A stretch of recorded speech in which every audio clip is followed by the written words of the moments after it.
আপনাদের কি দিয়েগো ফোরলানের কথা মনে আছে?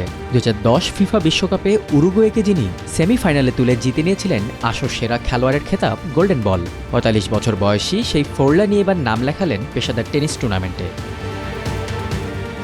2019-এ সব ধরনের ফুটবল থেকে অবসরের ঘোষণা দিয়ে সে বছরই কোচিংয়ে নিজের ক্যারিয়ার শুরু করেন ফোরলান। কিন্তু সেখানেও তেমন সুবিধা করতে না পারায় পরবর্তীতে মনোযোগ দেন নিজের আরেকটি পছন্দের খেলা টেনিসে। 2023-এর জুলাই থেকে খেলতে থাকেন ITF মাস্টার্স প্রফেশনাল টেনিসের বয়সভিত্তিক বিভাগে। সেখানে টানা 1 বছর ধরে নিজেকে প্রস্তুত করে প্রথমবারের মতো নাম লেখান ATP চ্যালেঞ্জার ট্যুরের উরুগুয়ে ওপেনে।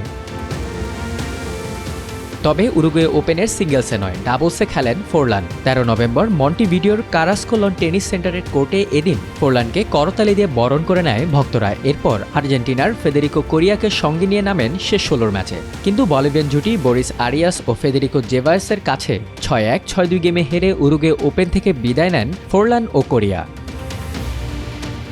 টেনিসে শুরুটা ভালো না হলেও ফুটবলে অনবদ্য ছিলেন এই উরুগুয়ান।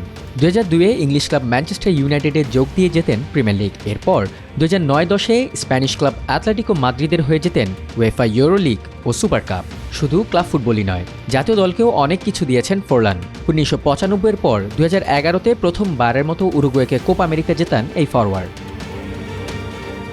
ফুটবলে ব্যক্তিগত অর্জনও কম নয় ফোরলানের। 2010 বিশ্বকাপ আসরের সেরা খেলোয়াড় হয়ে গোল্ডেন বল জেতার পাশাপাশি হন ওই আসরের যৌথ সর্বোচ্চ গোলদাতাও। 2বার জেতেন ইউরোপিয়ান গোল্ডেন শু, 2বার জেতেন পিচিচি ট্রফি। সেই কিংবদন্তি দিয়েগো ফোরলানই এখন পেশাদার টেনিস খেলোয়াড়।